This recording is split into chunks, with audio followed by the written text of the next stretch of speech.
Hotepu, and welcome to this very quick introduction to the simple paths to enlightenment. By simple, I mean they are quantifiable. They don't go on forever and ever and ever. Many people today have this fallacy that enlightenment is this thing that never stops. You don't know when it ends. It's always happening. And that's not accurate. When you have a solid, deep, accurate system, enlightenment has a point of certification. Like a doctor. You go to school, you take classes, and then you become certified as a doctor. You keep learning for sure over time with conferences and journals, but you are a doctor. So, the beauty of this system is that it puts a cap on the pursuit of enlightenment.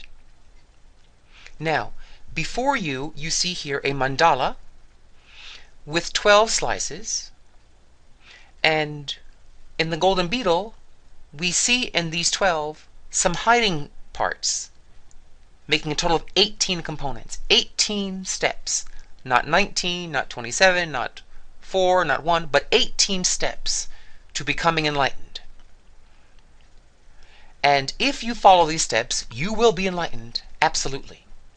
We're covering in this video the involutionary sequence, meaning the sequence from creation's beginning down to you, and the involutionary sequence is the sequence of enlightened seeding of the mind with divine thoughts.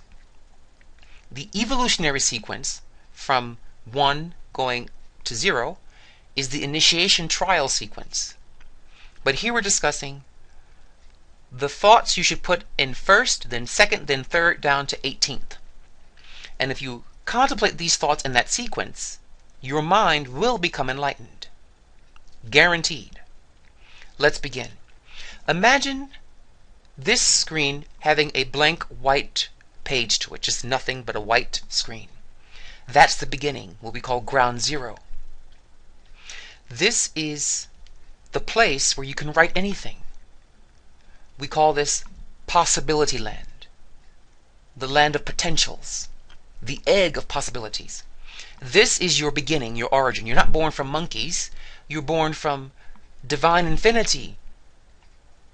And the affirmation at this stage is, I live and swim every second of my life in what's possible. Imagine if you lived every single moment of your life asking this question: what is the highest possibility in this moment? In this moment of being with my boyfriend, with my lover, with my group of friends, in my job, as I'm washing the dishes, as I'm combing my hair. What is the highest possibility in this moment? If you ask that question, you will get answers from nowhere. From the boundlessness of the universe will come to you and answer you. We call this place the zone. When an artist or an athlete goes into that place where they zone out, they zero out, and their body can do moves that seem inhuman. You create notes you didn't know you could do because you're living in possibilities. You are the possibilities of the universe made manifest as you. You are the dream of the universe on 2 legs. This place of the egg, of the blank page, where you can write whatever you wish, is very powerful, although imperceptible. The next seed thought would be a dot in the center of this white page. This is the dot of identity. So the blank page is the principle of origin. You are born from possibilities. You are possibilities walking. The dot is the dot of identity, meaning, who am I? When they say know thyself, if I were to ask you, what do you mean by thyself? Your answer must be this dot. You define yourself, or the dot of identity self, as 3 things: as the dot of cosmic consciousness, of the observer, and of your choices. Know thyself. Who are you? You are cosmic consciousness. You are the observer. You are your choices. You are not defined by the things you have or do. Your money or lack thereof, your looks or lack thereof, your height or lack thereof, those don't define you. What defines you is how you perceive those things and the choices you make in relation to those things. We next go into the outline of the circle, which is the circle of energy, matter, spirit. Say all three of those as one. Energy, matter, spirit. This energy, matter, spirit is what you have. You have energy, you have matter or means, the means to make things manifest, and you have spirit. You are not energy, you are not matter, you are not spirit, you are consciousness. You see, you don't have consciousness, you are consciousness. You don't have awareness, you are awareness. And you are not your spirit, you have a spirit. You are not your emotions, you have feelings. That's the difference. So, the energy, spirit, matter says, I have a spirit. I have the means. I have the power, the spiritual power to make things manifest. Therefore, I can. You must never use the phrase, I can't. That violates that you are a sphere of infinite energy, infinite spirit, infinite matter. You have the power, but you have to dig deep sometimes to turn that power on, to make things happen. The next thing we do is we divide this circle in half into upper and lower hemisphere, and we now see obvious, blatant, overt duality. The affirmation here is, I am balanced. I balance all parts of my life in harmony, especially mind over matter. You see, in the dot of identity, that dot of awareness, imagine a small itty bitty eye in there, the eye of awareness. Those are your thoughts, your ideas, surrounded by your spirit, which is like the listener, who's listening to your thoughts, and then after listening becomes a doer, tries to make them happen, tries to manifest them for you. And you have to learn at the duality part that this is happening, that mind and matter are interacting, and you have to balance that out so that the mind works in balance with the matter, meaning the subconscious mind. The I is the conscious mind and the wheel is your subconscious mind. They must team up and work together. When you have an addiction or bad habit, the subconscious wants one thing and the conscious something else, and they're not teaming up, they're not balancing. That's how important this duality concept is. Then we quadrate the circle into fours, meaning the 4 seasons.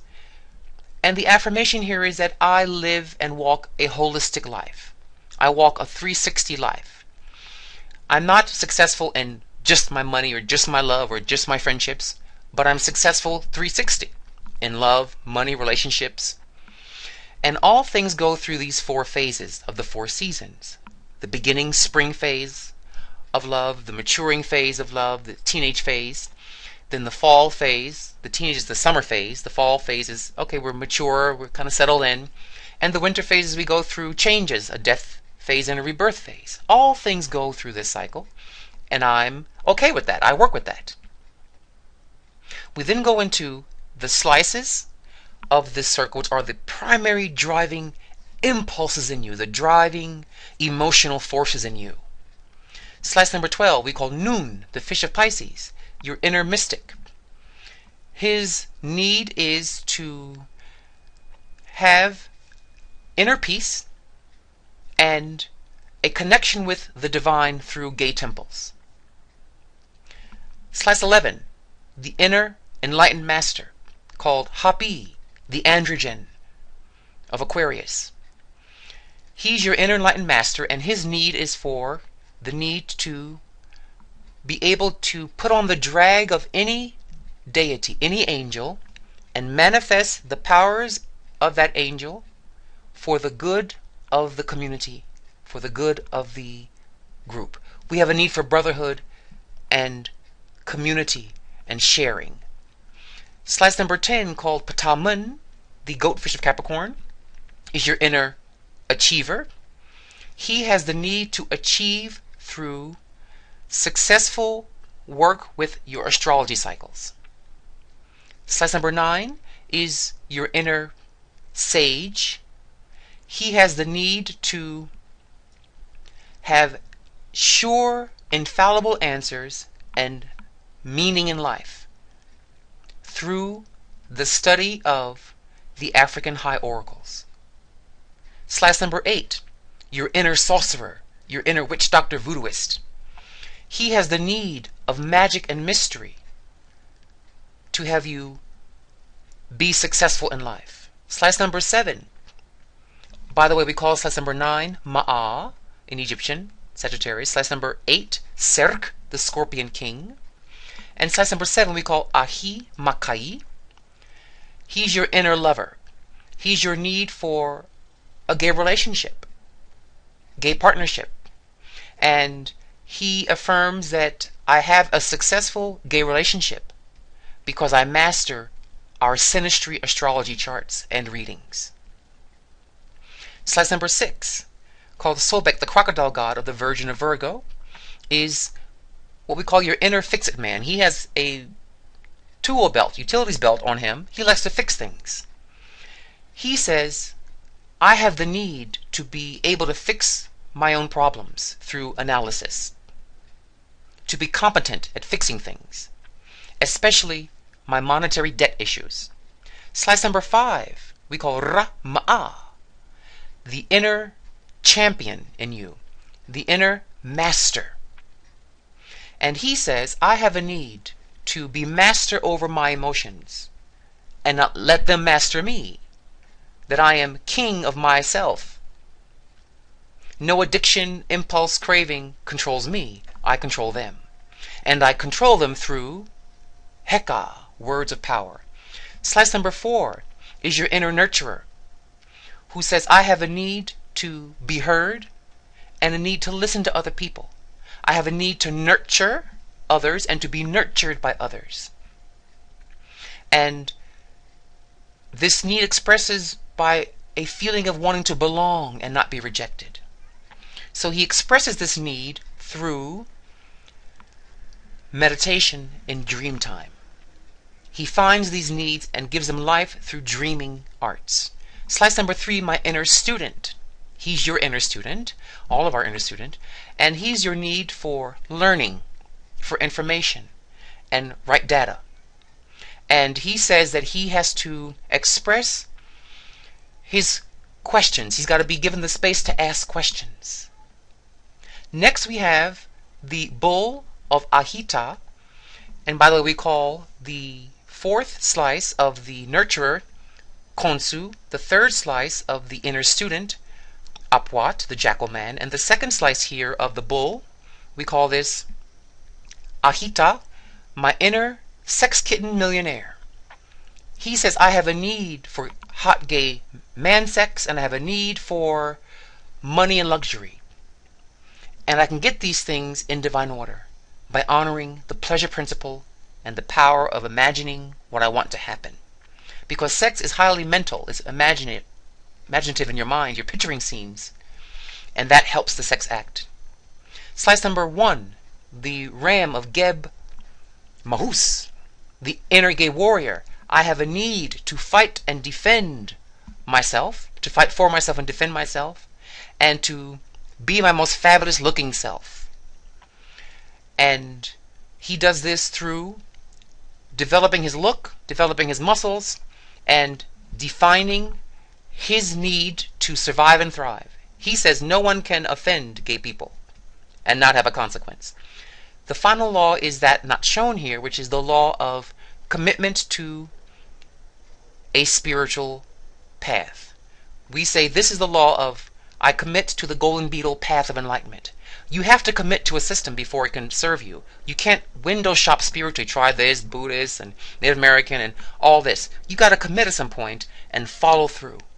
These are the 18 seed thoughts that if you think about them deeply in meditation will enlighten you. May they grow into golden prosperity on all levels for you all. Dwawend Hotepu.